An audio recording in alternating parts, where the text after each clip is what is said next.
Assalamualaikum warahmatullahi wabarakatuh. Halo, perkenalkan saya Lia Oktaviana.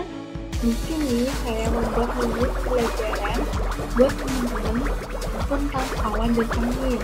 Semoga tertarik, selamat menonton.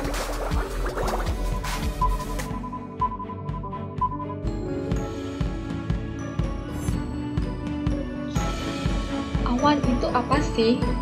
Awan merupakan kumpulan titik-titik kecil 0,14 sampai 0,033 mm yang melayang-layang di udara dan terjadi karena kondensasi atau perubahan wujud dari uap air menjadi titik-titik air penimbunan.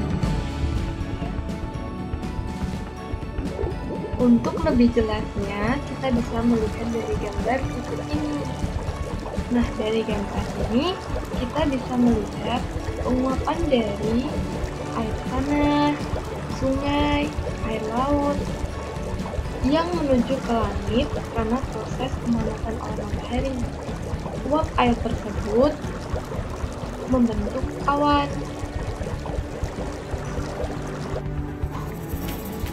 Nah, berikut ini merupakan macam-macam awan menurut bentuknya. Nah, pada gambar ini merupakan awan cumulus dengan bentuk berkumpal. Kemudian ada awan stratus dengan bentuk rata. Kalian bisa melihatnya ya, bentuknya rata. Terus yang terakhir adalah awan cirrus berbentuk bulu ayam atau bulu domba. Macam-macam awan menurut ketinggiannya. Penasaran nggak tuh? Yuk kita lihat yuk. Berikut ini merupakan jenis-jenis awan berdasarkan ketinggiannya. Ada 3, yaitu awan tinggi, awan sedang, awan rendah. Kemudian ada golongan awan dengan pertebalan vertikal. Penasaran? Yuk lanjut. Golongan awan tinggi dengan ketinggian 6.000 meter sampai 12.000 meter terdiri dari awan cirrus, awan cirrostratus, dan awan cirrocumulus. Awan cirrus, awan yang melayang halus dengan struktur besar seperti bulu burung yang melengkung seperti kita. Kemudian berbentuk tipis dan sedikit. Biasanya terjadi pada waktu yang cerah. Awan cirrostratus berbentuk seperti kelambu, berwarna putih, halus membentuk angkasa, kemudian terbentuk seperti lingkaran pada matahari dan bulan. Nah, dari gambar tersebut kita bisa melihat ya ada lingkaran yang melingkari matahari. Awan cirrocumulus memiliki bentuk yang mirip dengan gerombolan domba, adanya sedikit goyangan atau tidak sama sekali. Hal ini bisa dipengaruhi oleh cahaya yang menyinari awan tersebut.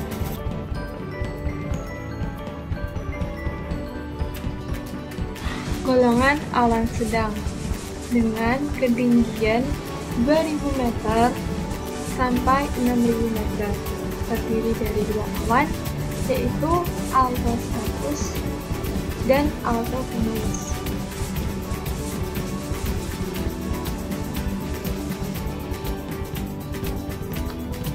Altostratus, awan yang berlapis-lapis seperti pita dan umumnya berwarna kelabu, seperti selendang yang tebal.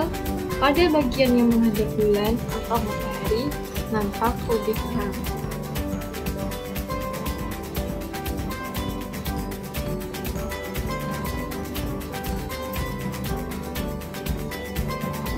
Altocumulus, bentuknya itu seperti bola-bola tebal dengan bagian hadap bulan atau matahari lebih terang. Kemudian seperti pecah-pecah dan tersebar luas di angkasa. Umumnya, awan ini akan muncul setelah hujan.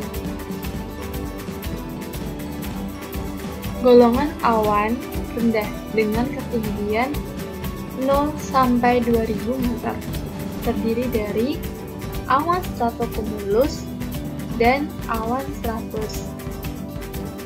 Yuk, kita simak lagi.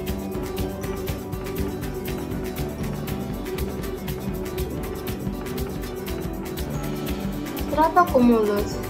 Awan ini tidak rata, tapi seperti gelombang lautan dengan gumpalan yang lembut dan tidak terlalu terlihat besar, kemudian juga berwarna abu-abu.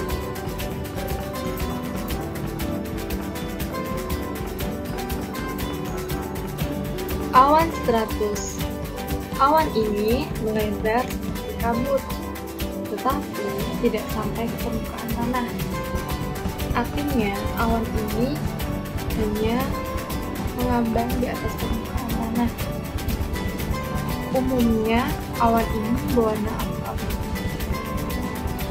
Golongan awan perkembangan vertikal dengan ketinggian terendah 500 meter dan ketinggian tertinggi 2000 meter terdiri dari 3 awan, yaitu jenis nimbostratus, cumulus, cumulus nimbus.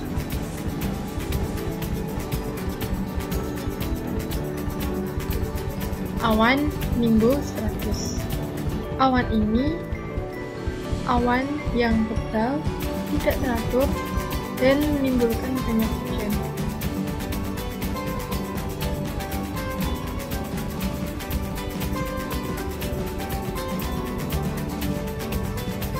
Awan cumulus.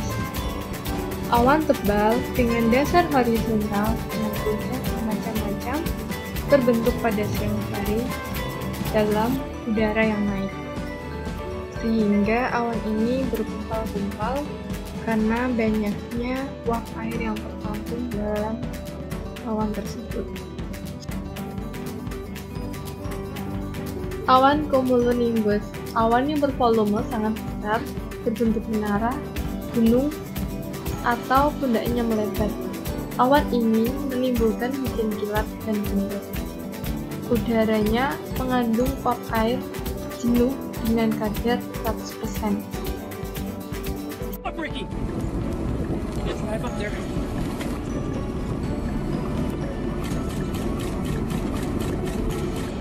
Oh my god!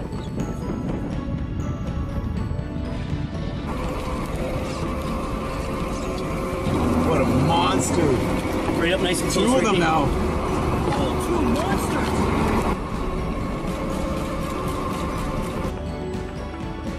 Pasti sudah tahu kan video ini tentang apa? Yaps, benar sekali. Video tersebut menceritakan tentang angin puting beliung yang menyapu bersih apa yang dilaluinya. Dengan kekuatan angin yang super besar itu, dia bisa menyapu semua benda yang ada di sekitarnya. Angin adalah tekanan yang diberikan udara karena berat bidang 1 cm mendatar dari permukaan bumi. Semakin tinggi tempat, semakin kurang tekanan udaranya. Daerah yang suhu udaranya tinggi, tekanan minimum. Sedangkan daerah yang bersuhu udara rendah akan bertekanan maksimum. Perbedaan tekanan udara menyebabkan gerakan udara atau angin. Tetapi ada yang menyebutkan angin merupakan udara yang bergerak. Lalu, pernahkah kalian bertanya tentang arah dan kecepatan angin? Arah angin ditentukan oleh hukum Bose-Galot yang berbunyi 1. Angin bergerak dari daerah bertekanan maksimum menuju ke daerah bertekanan minimum. Kedua, angin yang bergerak dari belahan bumi utara menolak ke kanan kanan dan dari belahan bumi selatan membelok ke kiri. Hal ini disebut gaya Coriolis. Jadi, pada intinya, belahan bumi utara akan membelok ke kanan dan berlawanan dengan belahan bumi selatan yang membelok ke kiri. Untuk lebih lengkapnya, yuk kita lihat gambar tentang gaya Coriolis. Gaya Coriolis yaitu gaya yang membelokkan arah arus yang berasal dari tenaga bumi. Pembelokan itu akan mengarah ke kanan di belahan bumi utara dan mengarah ke kiri di belahan bumi selatan. Gaya ini mengakibatkan adanya aliran yang searah jarum jam ke kanan pada belahan bumi utara dan berlawanan dengan arah jarum jam di belahan bumi selatan.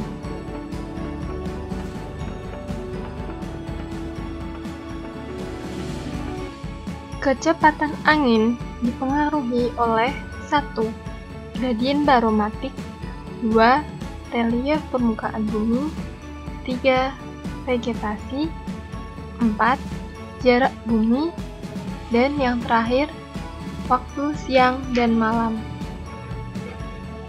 Jenis-jenis angin: 1. Angin tetap, 2. Angin tidak tetap.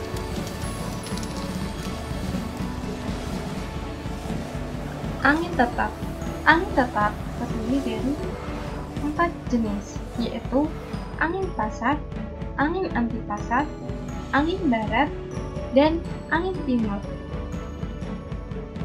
Angin pasat merupakan angin yang berhembus terus-menerus dari daerah maksimum subtropis utara atau selatan menuju khatulistiwa dan berbias hukum base balot. Kemudian, angin antipasat merupakan udara daerah khatulistiwa mengalir menuju dan turun ke kedua daerah subtropika. Hal ini diakibatkan daerah tersebut tekanan udaranya berubah menjadi tekanan minum. Berbeda dengan angin pasat yang berhembus dari subtropis ke khatulistiwa. Kalau antipasat ini mengalir dari khatulistiwa ke daerah subtropis.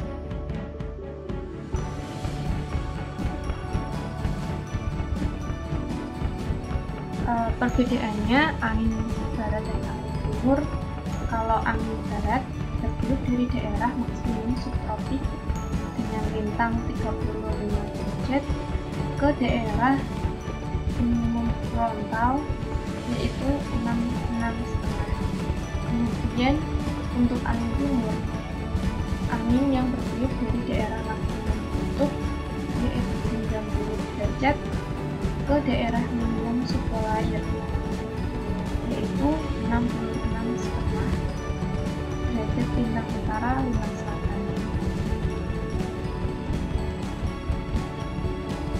Angin tidak tetap dibagi menjadi dua, yaitu angin muson dan angin lokal. Angin muson adalah angin yang berganti arah dalam periode kurang lebih 6 bulan sekali. Muson dibagi menjadi dua, yaitu muson barat yang menyebabkan musim penghujan dan muson timur yang menyebabkan musim kemarau. Untuk lebih jelasnya, kita simak gambar angin muson di Indonesia. Angin muson barat terjadi pada bulan Oktober sampai April yang sifatnya basah. Angin ini bertiup dari benua Asia ke Australia. Kemudian angin muson timur yaitu angin yang terjadi pada bulan April sampai Oktober.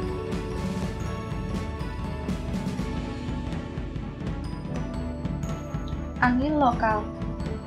Yang dimaksud dengan angin lokal merupakan angin yang bertiup pada wilayah tertentu tertentu dan juga waktu tertentu, sehingga disebut juga dengan angin tidak tetap.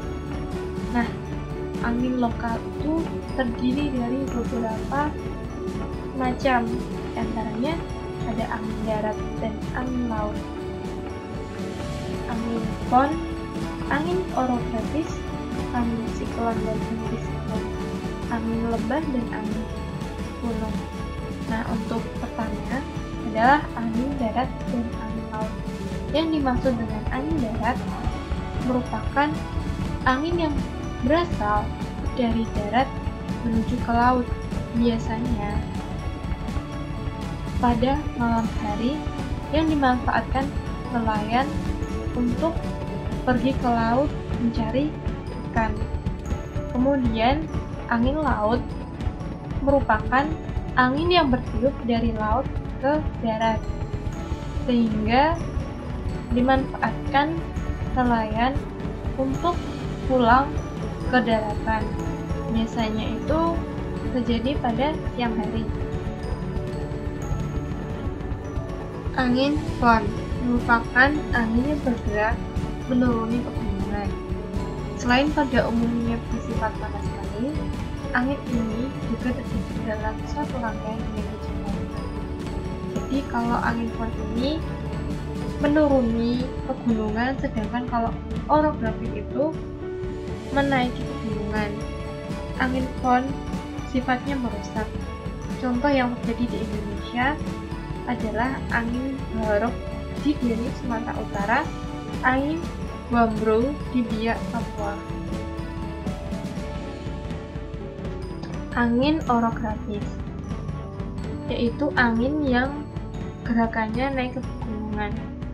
Angin ini terjadi karena suhu turun naik ke pegunungan, kemudian menghasilkan awan yang mengalami kondensasi dan turun hujan. Tetapi daerah yang tidak terkena hujan, yaitu merupakan daerah bayang hujan yang sering terjadi angin fon. Seperti dilihat dari gambar tersebut,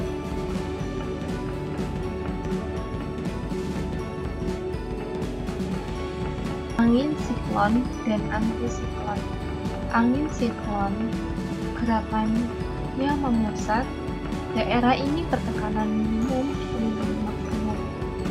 Kemudian angin antisiklon gerakannya meninggalkan pusat karena daerah bertekanan maksimum dikelilingi gunung. Pada gambar tersebut terdapat gambar siklon dan antisiklon.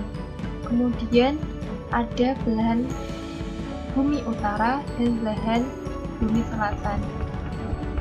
Angin siklon pada belahan bumi selatan berbanding terbalik dengan belahan bumi utara. Jika angin siklon belahan bumi selatan berlawanan arah dengan jarum jam, maka belahan bumi utara arahnya sama dengan arah jarum jam atau searah dengan jarum jam. Kemudian untuk angin antisiklon pada belahan bumi selatan, arah anginnya itu meninggalkan pusat dan searah dengan jarum jam, berbanding terbalik dengan belahan bumi utara yang meninggalkan pusat tetapi berlawanan arah dengan jarum jam.